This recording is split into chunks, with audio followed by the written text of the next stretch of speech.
Ainda se falando no síndrome de Down, a gente fala que, geralmente, vocês viram aí no vídeo, que pacientes que têm síndrome de Down também têm mais problemas no coração. Por que isso acontece? Então, vamos entender mais um pouquinho sobre isso. Tem outro vídeo também que esclarece melhor essa questão das doenças cardíacas por síndrome de Down. A oportunidade de estar esclarecendo as dúvidas a respeito da síndrome de Down, né, que é uma formação cromossomial mais prevalente nas crianças que nascem no Brasil e no mundo, né? Então a gama de variações acerca da síndrome de Down são enormes, né? Indo de pessoas que conseguem viver até a vida adulta como qualquer uma outra pessoa, ainda mais com os adventos de todas as terapias que a gente tem hoje, e também outras desordens, seja elas cardiovasculares, endócrinas, morfológicas em si, né? Então, em torno de 50% das crianças que nascem com a síndrome de Down, elas apresentam malformações cardíacas, né? Assim, que como é que a gente vai tentar descobrir essas malformações? O principal é no screening pré-natal, né? Quando se descobre que a criança tem uma provável suspeita de ter a síndrome de Down, através das ultrassons no pré-natal.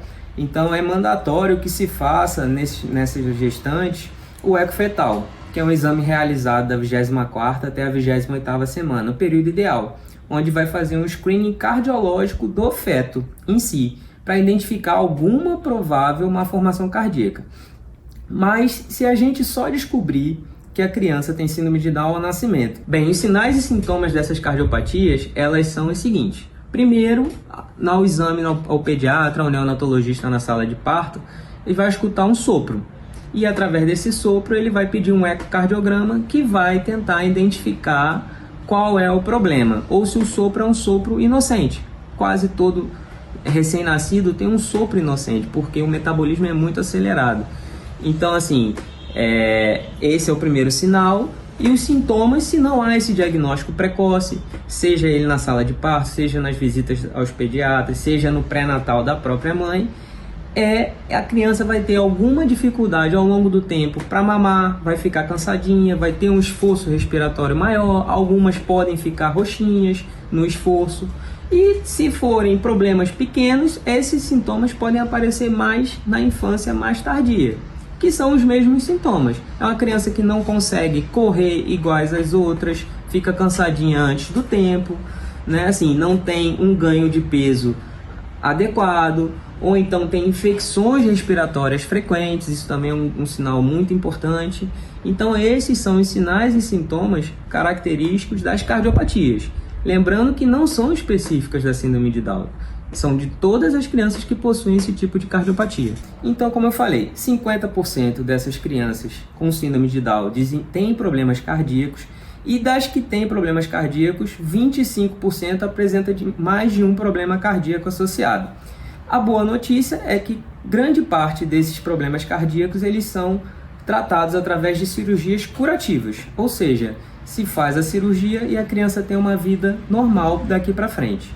Como eu falei, o tratamento é através das cirurgias, né? Sim, se for cirúrgico o caso, ou através de medicações. Então, por isso que é muito importante, né? Assim, a mensagem que fica são duas. Uma para o diagnóstico precoce dessas patologias, né, através do pré-natal bem feito, através do ultrassom morfológico, da translucência nucal, e havendo alguma suspeita, fazer o eco fetal nessas gestantes para identificar algum problema cardíaco precoce. Porque se for uma malformação cardíaca mais complexa, é mandatório que essa gestante tenha o parto numa maternidade de alto risco com algum suporte de cardiopediatria.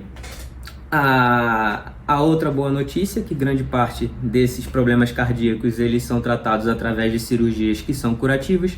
Os defeitos mais comuns nas crianças síndrome de Down é a CIA e a CIV, que são buraquinhos entre as camadas do coração, no átrio e no ventrículo, que são nomes específicos, mas que não passam de shunts, buracos, que permite a passagem de um sangue para o outro, prejudicando em si a parte cardiovascular dessa criança, atuando também no pulmão. Enfim, a outra boa notícia é que a gente tem uma sobrevida cada vez maior nessas crianças com síndrome de Down, vivendo até a vida adulta.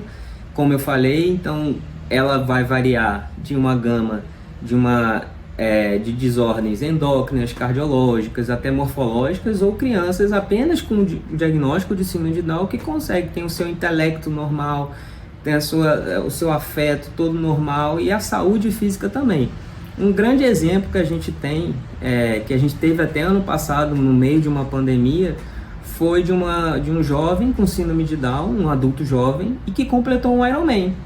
Então, é uma criança que nasceu com problemas, se desenvolveu, teve todo um apoio e completou um Ironman, que é uma prova que muitas pessoas sem nenhuma desabilidade, nenhum problema de saúde cardiovascular são capazes de concluir. Então, gostaria de estar agradecendo essa oportunidade, de estar esclarecendo essas dúvidas e deixar uma outra mensagem, né? A gente sabe desse período de pandemia, as forças, né, da Secretaria de Saúde estão todas em cima do tratamento da Covid-19, mas fica aqui um apelo onde a gente acredita que Mossoró seria importante ter um centro de cardiopediatria. Hoje o único centro é em Natal, né? Então o hospital ele tem um suporte para isso, a equipe é motivada para isso, e fica aqui não um apelo, mas uma sugestão para a gente, depois desse momento de pandemia, sentar junto, né, a rede hospitalar com as secretarias de saúde e pensar na estruturação de um centro de cardiopediatria em Mossoró, que atenderia muitas crianças que têm que vir a Natal ou até então não se tem o diagnóstico. Obrigado. Obrigada, doutor Renato. Seria um presente, na verdade, para Mossoró e também para esses pacientes que precisam tanto ser acompanhados.